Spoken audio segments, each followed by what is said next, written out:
"Please, don't hurt me. I can't walk," begged the female CEO. Then the single dad changed everything. The woman's voice trembled through the damp, narrow alley, sharp with desperation and fear. Rainwater glistened on the cracked pavement, pooling beneath her trembling body. A car's headlights flared behind the figure approaching her, casting his long shadow across the walls like a looming monster. The man's pace was slow, deliberate, his fists clenched, his breath heavy. She curled up tighter, her white suit smeared with dirt and tears, blonde hair clinging to her face. Her left ankle was badly swollen, twisted at an unnatural angle.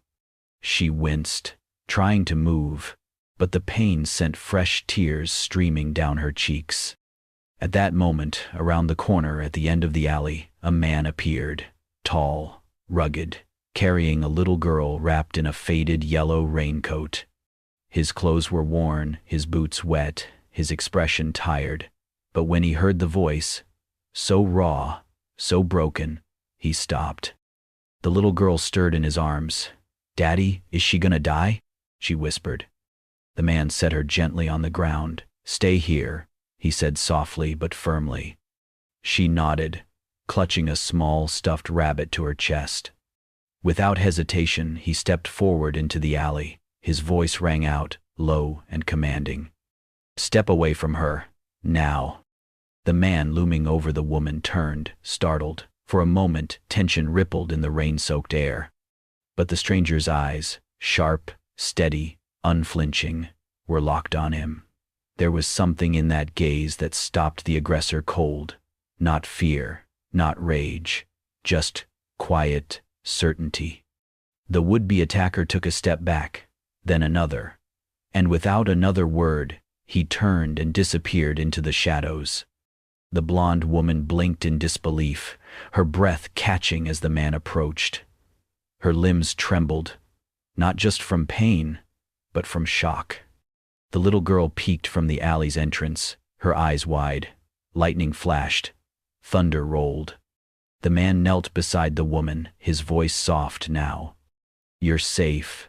I've got you." She stared at him, lips parted, unable to speak. She did not yet know his name. But in that moment, something changed. And though she could not stand, though she was broken and bruised, she had just been seen, and her life was about to change forever. Tyler Ford lived on the third floor of a crumbling apartment building where the walls whispered with the echoes of lives long exhausted. At 31, his life had already been split in two, before and after he lost his wife. 2 years ago, cancer took her quickly, cruelly. Since then, everything had revolved around Lily. He worked as a washing machine repairman, taking jobs that paid just enough to keep the lights on and food in the fridge. Most days, he smelled like rusted pipes and detergent, but he never minded. As long as Lily had crayons, warm meals, and a safe place to sleep, he could live with the aching joints and late rent notices. Once, Tyler had worn a different uniform. He was a rescue worker, a firefighter-paramedic with nerves of steel and a heart trained to run toward danger. There was a long scar on his left arm, a souvenir from a burning house where he'd pulled a small girl out of the flames. He never talked about it. Some memories weren't meant to be honored. They were meant to be carried quietly. Now, he carried his daughter, Lily, 6 years old, with wild curls and a giggle that could shake the sadness out of a room. She never went anywhere without her battered box of crayons. "Colors make things better," she liked to say. She filled their home with drawings, flowers, rainbows, stick figures holding hands. Her world was tiny, but bright. That rainy night, Tyler had promised her a treat. A hot dog from the corner stand if she behaved through the grocery run. They had just turned down a back alley to cut across the block when they heard it. A scream. A woman's voice, trembling, pleading. That night, Isabel Monroe had not intended to run. But when her fiancé, David Langston, the CFO of her company, locked the hotel suite door behind him and began raising his voice, something inside her snapped. For months, he had been pressuring her to sign over control of critical assets in their joint holdings. The marriage was part of a business strategy, her father's strategy, to secure dominance in the tech world. But Isabel was not built for cages. She said no, and when his hand gripped her wrist, she grabbed the laptop with the incriminating files and fled barefoot into the rain. She had never run like that before, not through alleys, not with her heart pounding like a hunted animal's. She slipped. Her ankle gave way. She fell hard onto the cold, wet concrete. Still, she held the laptop against her chest, as if it were her only lifeline. Because it was. Now, her breath came in gasps. The pain in her leg blurred her vision. Her white designer suit was ruined, torn at the shoulder, soaked to the bone. Her phone had been lost somewhere on the street. The man she once trusted was getting closer. She could hear his footsteps. And that was when she saw him. Tyler carried her in silence. The rain had slowed to a drizzle by the time they reached his building. Isabel's body trembled from cold and shock. She clung tightly to the laptop against her chest, her grip unrelenting even as pain radiated from her ankle. Tyler said nothing, only adjusted her in his arms to shield her better from the wind. "It's okay," he said, gently lowering her onto the couch. "You're safe here." Lily entered a moment later, tiptoeing through the doorway in her rain boots. She held her bunny in one arm and looked at Isabel curiously. Her gaze wasn't fearful, just serious, the kind of serious only a child can be. Then she tilted her head and asked, "Daddy, why is she crying like me when I miss Mommy?" Tyler froze. Isabel's breath hitched. She turned her face away, as if the words had pierced something she didn't know existed. Her fingers tightened on the edge of the couch. She wanted to speak, but couldn't. "She's had a hard day, honey," Tyler said softly. "Sometimes grown-ups cry, too." Lily nodded solemnly, then wandered off toward her room, her little boots squeaking with each step. Tyler brought a clean towel and wrapped it gently around Isabel's shoulders. "I'll get you something warm. Tea, okay?" She nodded mutely. He disappeared into the kitchen. Isabel leaned back into the cushions, still damp, still cold. Her ankle throbbed. Her heart ached worse. She had been in penthouses, luxury spas, corporate boardrooms lined with mahogany. None of those places had felt like this, small, imperfect, but full of something she couldn't name. It scared her. In the middle of the night, Isabel awoke with a start. The room was dark, except for a soft glow from the hallway. Her ankle pulsed, but the pain was manageable now. Quiet filled the apartment. No sirens, no footsteps behind her, no one shouting. She sat up, unsure of how long she'd slept. The blanket that had covered her had slipped to the floor. Her laptop, still clutched in sleep, rested by her side. Guilt pressed on her chest. She had barged into a stranger's life, disrupted everything. She had no right. Slowly, she rose, biting back a hiss as her foot touched the ground.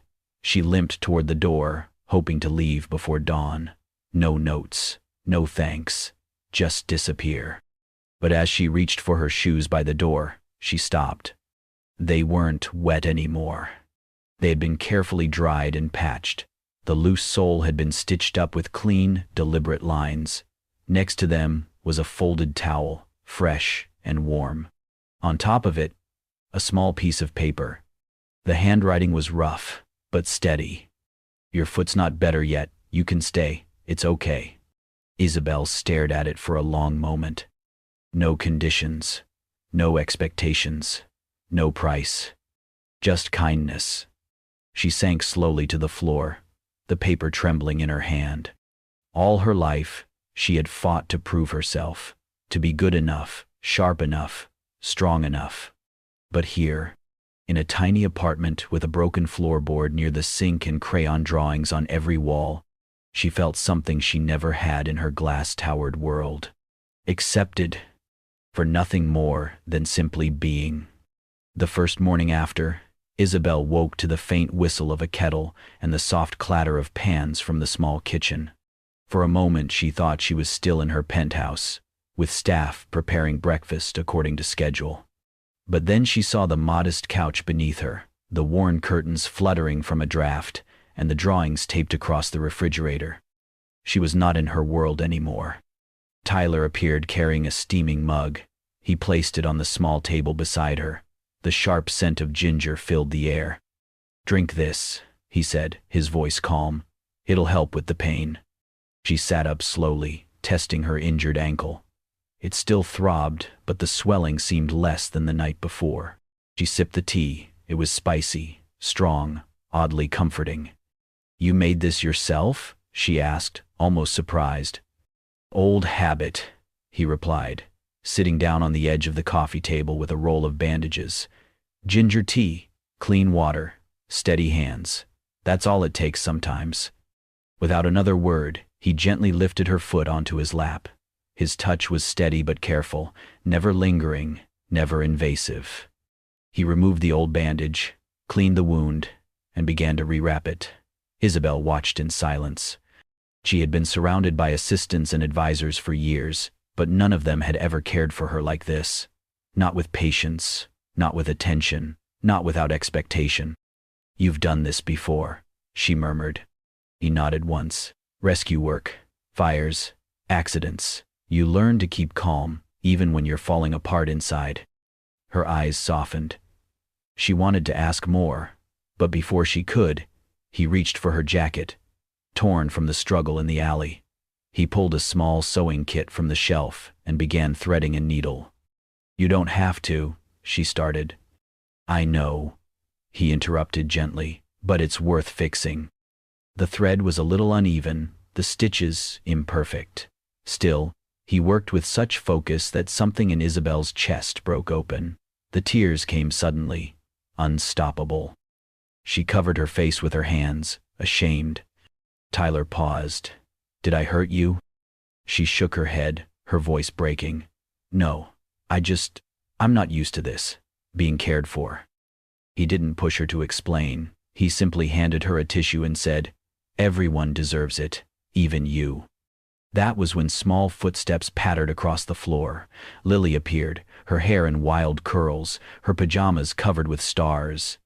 She held a piece of paper tightly against her chest. Without hesitation, she walked over and placed it in Isabel's lap. "This is for you," Lily said proudly. Isabel unfolded the paper. It was a crayon drawing, bright colors filling the page. A tall man with brown hair, a little girl in yellow shoes, and beside them an empty outline of a woman with golden hair. Confused, Isabel looked up. "Who is this?" Lily smiled, pointing at the figure. "That's you.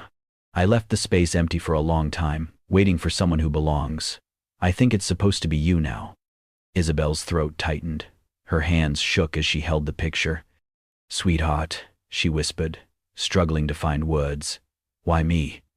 "Because you're here," Lily answered simply. "And you look like someone who needs a family." Isabel let out a sound that was half laugh, half sob. She pressed the picture to her chest as tears spilled freely. For so long, her life had been a battlefield of boardrooms, contracts, and expectations. She had been defined by numbers, power, and appearances. No one had ever left a space for her, only demands for what she must become. Yet here, in this cramped apartment, with peeling paint and the sound of a child's crayons scratching across paper, she was being offered something she had never known, a place. She looked at Tyler, who stood silently in the doorway, watching the exchange. His expression was unreadable, but his eyes told her everything: acceptance, patience, and a quiet hope he dared not speak. Isabel turned back to Lily, managing a smile through her tears. "Thank you, sweetheart. That's the kindest gift I've ever been given." Lily giggled and picked up her crayon box. "Then I'll make it official. Purple dress, right?" Isabel nodded, laughing softly through her tears. "Yes, make it purple." And as Lily filled in the empty outline with bold strokes of color, Isabel felt something loosen inside her, something soft, something alive.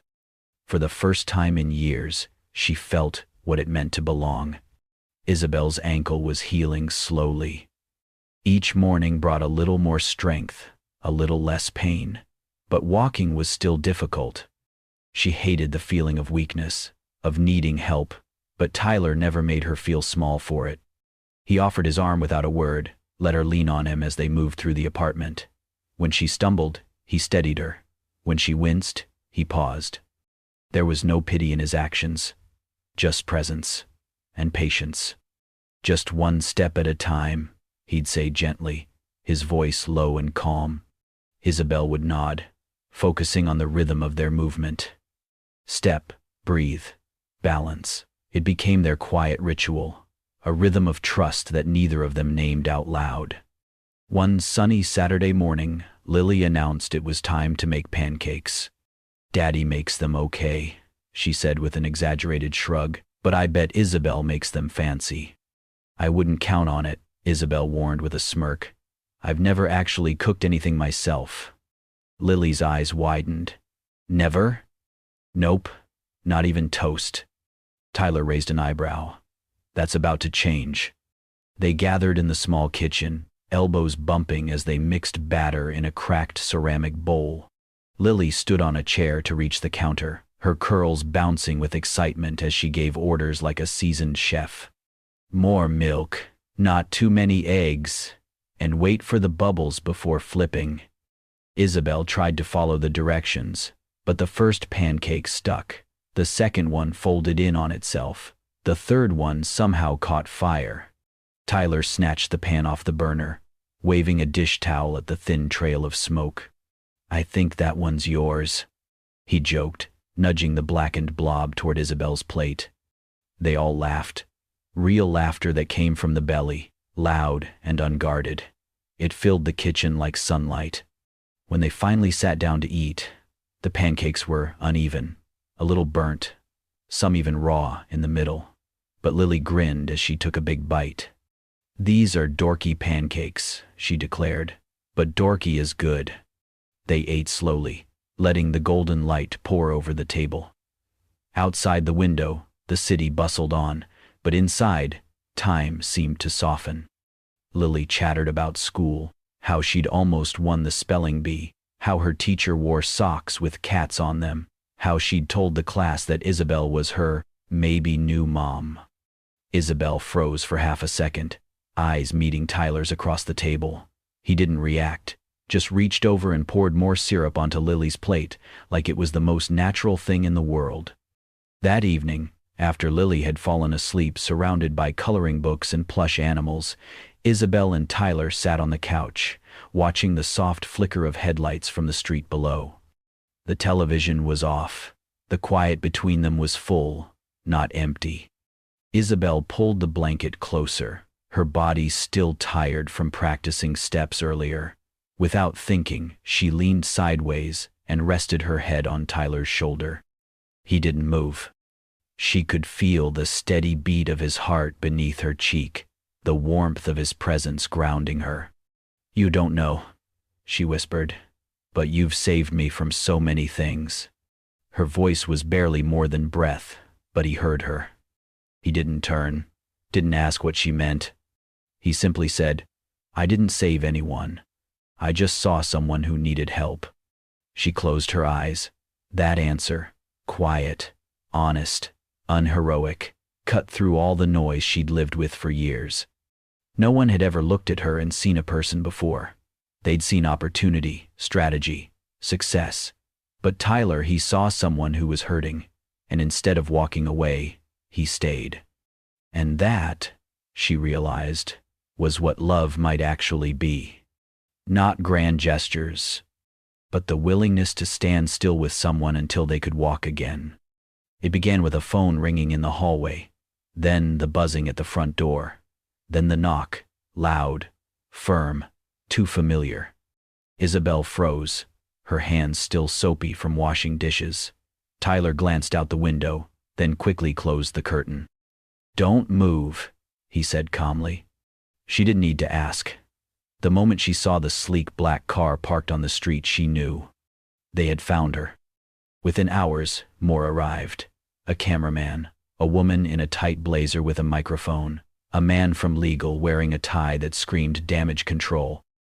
The sidewalk outside the apartment became a low-key spectacle. Tyler stood by the door, arms folded across his chest, body blocking the peephole. From the bedroom, Lily's voice called out softly, "Why are people outside?"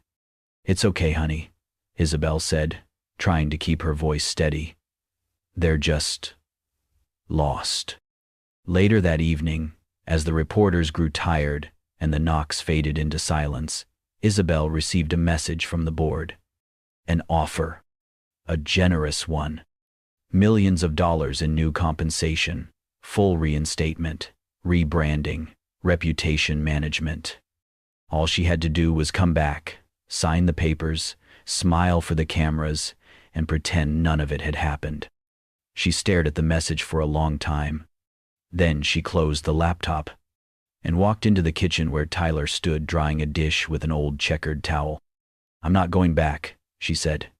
He didn't look up right away. "You sure?" "Yes," she said. "I've been offered more money than I could ever spend, but not once in all those years, did I wake up feeling like I do here." He turned to her, eyes serious. "How do you feel here?" She hesitated, then answered, "Real. Seen. Safe." He nodded once. That was all he needed. By morning, they had packed a bag. Tyler loaded Lily into the truck and drove them out of the city, down winding roads lined with trees that had just begun to turn gold with the coming fall. They arrived at a quiet farmhouse tucked behind a grove of birch trees. It belonged to Tyler's mother, a retired nurse with soft gray hair and hands that knew how to make anyone feel like a child again. She took one look at Isabel, didn't ask questions, and said, "There's warm bread in the oven and a clean bed upstairs." That night, under a sky full of stars and silence, Isabel and Tyler sat on the porch steps, a worn quilt draped over their knees. "I used to think I had everything," she said. "Titles, property, power." He said nothing, just waited. "And yet," she continued, "it was all hollow. I didn't realize how much I had given up just to be seen as successful." Tyler took a slow sip of tea, then spoke. "They only saw your name, not you." She nodded. "Exactly." He looked out across the field, voice quiet. "I know what that's like. To be seen as something you're not." She turned to him. "Tell me." He took a long breath. "There was a fire. Years ago. Small house. I was the first on the scene. Pulled a little girl out." She could hear the tightness in his voice now. "She didn't make it. I did everything I could, but it wasn't enough." She reached for his hand. "You still carry it, don't you?" He nodded. "Every day." There was no need to say more. The silence between them was not heavy. It was shared. Honored. She didn't fill it with apologies. He didn't fill it with bravado. They simply sat there, their fingers intertwined under the night sky, two people who had each lost something and now, quietly, had begun to find something else. They didn't speak of love or promises. But when Tyler glanced at her, and she met his eyes without flinching, they both understood. They were waiting for each other, and neither of them was waiting alone anymore. The boardroom was colder than she remembered.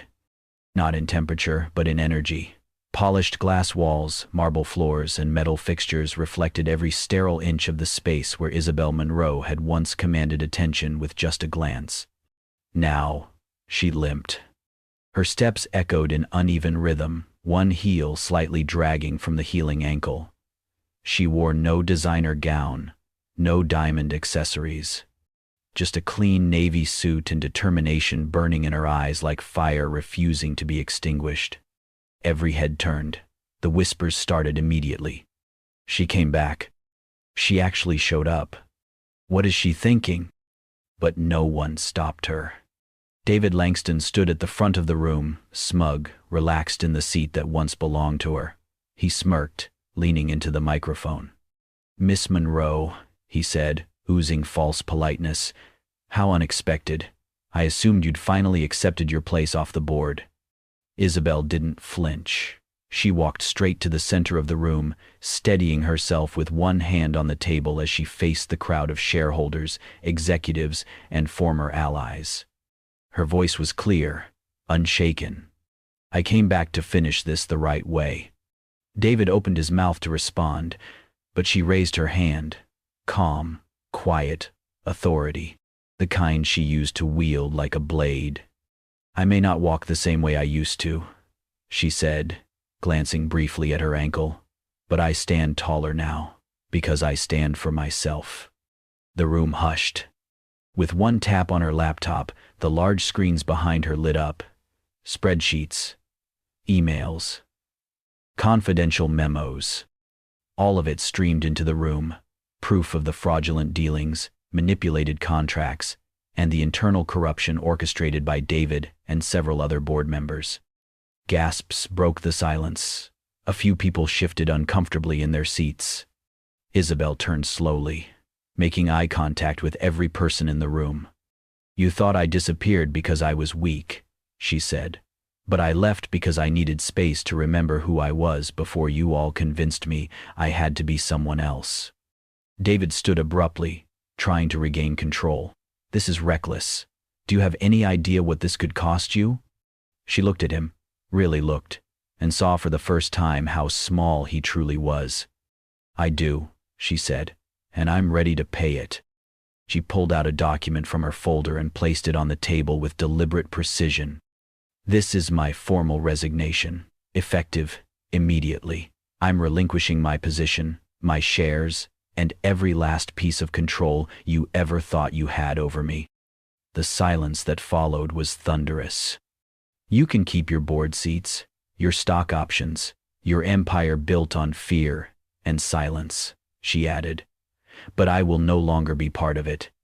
One of the shareholders, an older woman who had mentored Isabel in her early years, leaned forward. Her voice cracked as she whispered, "Why?" Isabel's voice softened, but gained even more strength. "Because I am not a product. I am not a brand. I am not a bargaining chip in someone else's game. I am a person." The older woman nodded slowly, blinking back emotion. David, still standing, tried once more. "You'll regret this. You're throwing away everything." Isabel gave him one last look. "No," she said. "I'm walking away from something that never truly belonged to me in the first place." She gathered her laptop and folder with quiet grace. As she walked out, step by limping step, no one dared stop her. Not this time. And when the elevator doors closed behind her, she didn't cry. She didn't tremble. She exhaled. Outside, the sun had begun to set. The sky glowed with amber and rose, the city below humming with life. Isabel stepped onto the sidewalk not as a CEO, but as a woman who had finally chosen herself. And for the first time in years, her shoulders weren't carrying an empire, only her truth. And that was more than enough. When Isabel returned to the apartment, it was just as she remembered, modest, warm, and alive with quiet joy. The late afternoon sun spilled through the kitchen window, casting golden rays across the floor. On the small balcony, Tyler was crouched beside a planter, helping Lily dig out a wilted marigold, their hands dirty with soil and determination. Isabel stood silently in the doorway, watching them, heart full. She stepped out slowly, her voice tender. "Do you have room for one more in this garden?" Tyler looked up, his face lit up, not with surprise, but with the calm certainty of someone who had been waiting. He nodded once. "Always." Lily ran to Isabel, dirt smudged on her cheek and a proud grin stretched wide. "We're planting new flowers today. This one's gonna be orange. You can pick the next one." Isabel knelt and dug her hands into the earth with them. There, in the quiet act of planting something new, she felt her roots take hold. Days passed, and Isabel poured her energy into something she'd only dreamed of, the Lily House, a non-profit organization for women who had been manipulated, abused, or discarded by power structures, like the one she escaped. Tyler helped build the website. Lily insisted on the name. "Because flowers grow better when they have sunshine," Lily explained, and love. At the center of the Lily House's mission was this idea. No one should have to earn safety or beg for kindness. The world had failed so many women. Isabel was going to help rewrite that story. One evening, after dinner and a messy round of pancake flipping practice, the three of them curled up on the couch. Lily nestled into Isabel's side, crayons and drawings scattered on the coffee table. The hum of the city drifted in through the open window. Lily turned to Isabel, serious as ever. "Will you stay here forever?" Isabel looked into her big, hopeful eyes. "I drew you into our family already," Lily added, lifting a picture from her pile. 3 stick figures stood in front of a flower garden. 1 tall man, 1 little girl, and 1 blonde-haired woman in a bright dress. "I don't want to erase you later." Isabel's throat tightened. She pulled Lily close and whispered, "If you ever need me, sweetheart, I'll always be here." Later that night, Tyler found her on the balcony, gazing out over the city. "I have something for you," he said, stepping beside her. From his pocket, he pulled a small bracelet, woven from multicolored threads, uneven but clearly handmade. Isabel took it gently. "Lily made it. She called it a commitment bracelet." He smiled. "She said it's not a wedding ring, but she was wondering if maybe you'd want to be an unofficial mom first." Isabel's laugh turned into a tear. She slipped the bracelet onto her wrist. It fit perfectly. "For the first time in my life," she whispered, "I feel like I've been chosen just for being me." Tyler took her hand, intertwining their fingers. They didn't need grand declarations. Everything that mattered was already planted, in the garden, in Lily's laughter, in the tiny threads of a bracelet made with hope. In the months that followed, Isabel's days were filled with healing, hers and others. The Lily House bloomed with stories of resilience, women finding their footing again, children smiling for the first time in months. Isabel spoke softly at community events, worked late with volunteers, and always returned to the apartment, or what had become home. One morning, Lily ran in from the balcony holding a fresh drawing. "Look," she beamed. "It's us planting flowers. It's our forever garden." Isabel knelt beside her and kissed her cheek. "Yes, sweetheart, it's exactly that." In the gentle hum of everyday life, in shared breakfasts, dirty hands in the garden, and quiet nights of reading bedtime stories, Isabel found a peace no corporate title had ever given her. She wasn't just safe. She was seen. She was loved. And this time, it wasn't because she had power. It was because she had chosen to stay and had been chosen in return.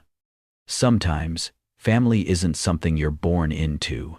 It's something you build, one act of kindness at a time. Isabel didn't just walk away from power.